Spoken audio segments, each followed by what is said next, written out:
কি? বাপনকে পাওয়া যাচ্ছে না? বাপনকে দোকানের সামনে দাঁড় করিয়ে বিস্কিট কিনছিল মধু। হঠাৎ ঘুরে দেখে বাপন নেই। হ্যাঁ, আমি এখনই আসছি, এখনই আসছি। অনু, এইভাবে ভেঙে পড়লে চলবে না। ইন্দ্র আসুক, ও একটা কিছু ব্যবস্থা করবেই। কি করবে ও? আপনি জানেন না ছেলের প্রতি আপনার ভাইয়ের দরদ কতটুকু? দাদা ভাই, শোন শোন শোন, কিছুক্ষণ আগে একজন ফোন করে বলল তুই যদি রাজাকে ছেড়ে দেওয়ার ব্যবস্থা করিস তাহলে ওরা বাপনকে। কেউ যদি ভেবে থাকে আমাকে ভয় দেখিয়ে ওকে। না না না, ভয় দেখিয়ে নয়, অনুর মুখের দিকে তাকিয়ে। তুই তো জানিস যে অনু আর কোনোদিন তোকে তোকে নতুন করে কি বলবো। আমি আসছি। ও বাপনের জন্য কিচ্ছু করবে না দাদা ভাই, যা করবার সব আমাদের করতে হবে। কি করতে চান আমায় বলুন? করতে তো চাই অনেক কিছু, কিন্তু প্রমাণ ছাড়া। আপনার কি করে ধারণা হলো যে এটা এমএলএ সুপ্রকাশ সান্যালের কাজ? না না না, ধারণা নয়, ধারণা নয়, আই এম শিওর। তোমরা বসো। এটা নিশ্চয় রাজার বন্ধুদের কাজ। আপনি ইচ্ছে করলে সব পারেন দাদা, আপনি আমার বাপনকে ফিরিয়ে দেবার ব্যবস্থা করুন, ও ছাড়া আমি বাঁচবো না।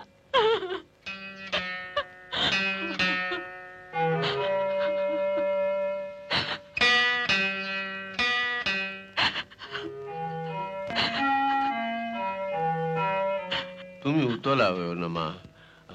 আমি কালই জেলে গিয়ে রাজার সঙ্গে এই ব্যাপারে কথা বলবো। বৌমা, তুমি এখন বাড়ি যাও, অনেক রাত হয়ে গেল। ইন্দ্রজিৎ নিশ্চয়ই চিন্তা করছে। এত রাত্রে কোথায় গেছিলে? সান্যালদের বাড়ি।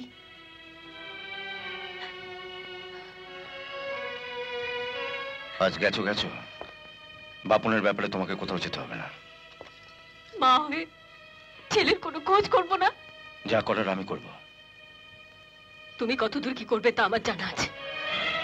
বললাম তো, আমার অনুমতি ছাড়া তুমি বাড়ি থেকে বেরোবে না।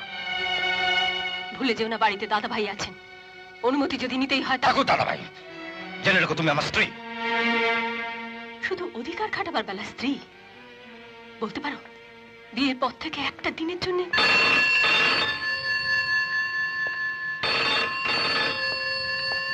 হ্যালো, হ্যাঁ বলছি। আমার সঙ্গে কথা বলবে? কে বলবে? বাপন? বাপন? হ্যাঁ? বাপন, বাবা মা, তুমি আমাকে নিয়ে যাও না মা, আমার খুব খিদে পেয়েছে মা, তুমি আমাকে নিয়ে যাও না মা, আমাকে নিয়ে যাবে না, আমার খুব খিদে পেয়েছে, আমাকে ওরা খেতে দিচ্ছে। বাপনকে বলছে ওরা নাকি ওকে খেতে দিচ্ছে না। কোনটা দাও? বাপন, তুই কোথায় আছিস বাবা?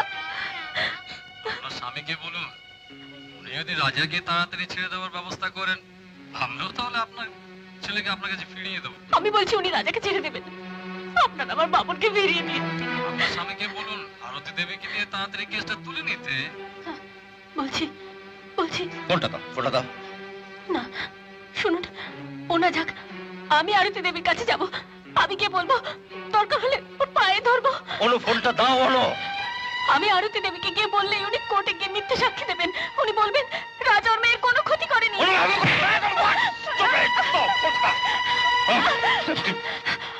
আমি আমি নিজে কোর্টে গিয়ে বলবো আমার স্বামী রাজার নামে মিথ্যে কেস সাজিয়ে আমাকে জেলে পুরেছে।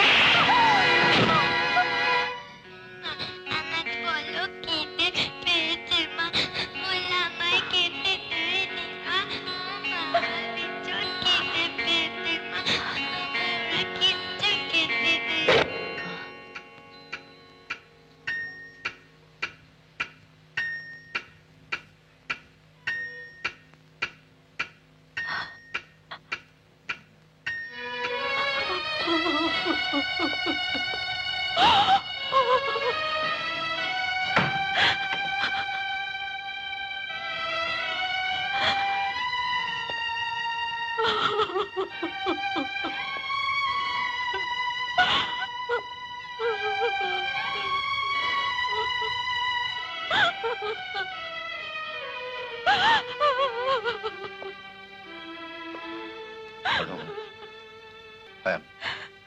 I'm sorry, Onu. I'm extremely sorry.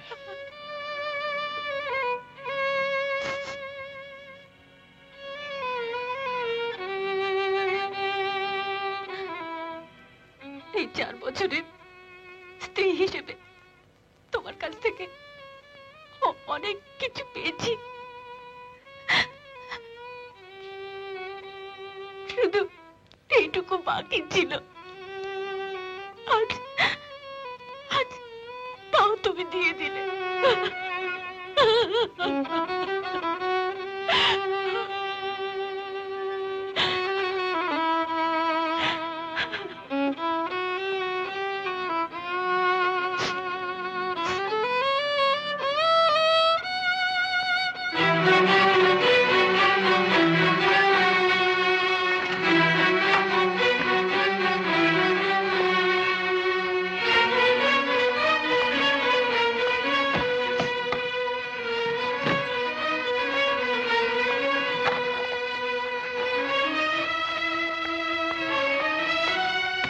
তুমি কি করছো অনু?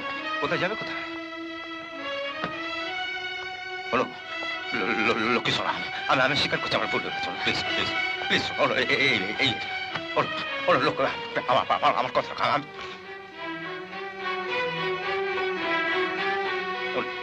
আমার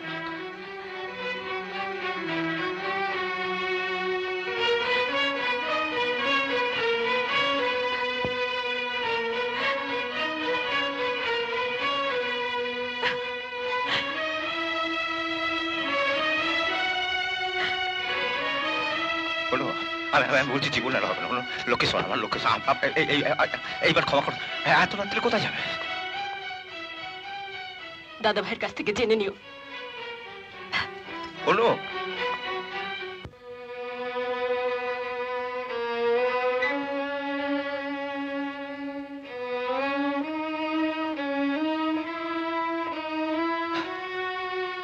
বাবা, তুমি আমায় ভালোবাসো না? মা বলেছে তুমি আমায় ভালোবাসো।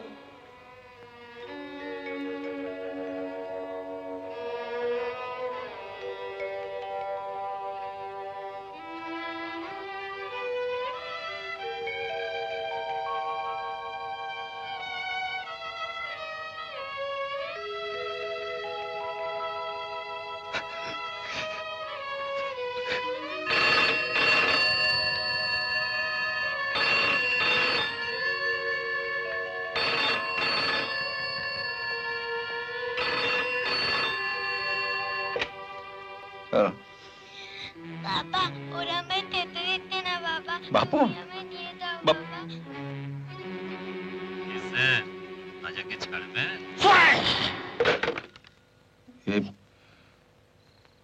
অভিকে দিয়ে অনুকে ওর বাপের বাড়ি পাঠিয়ে দিলাম।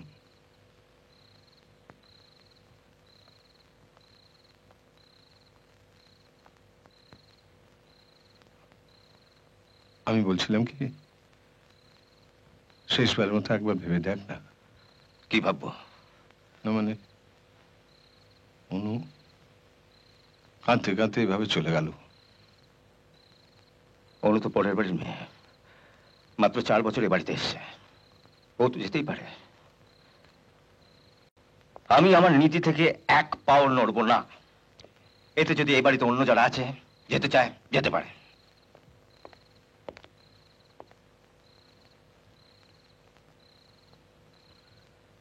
আমার ক্ষমতা থাকে, আমার ছেলেকে আমি ফিরিয়ে আনবই।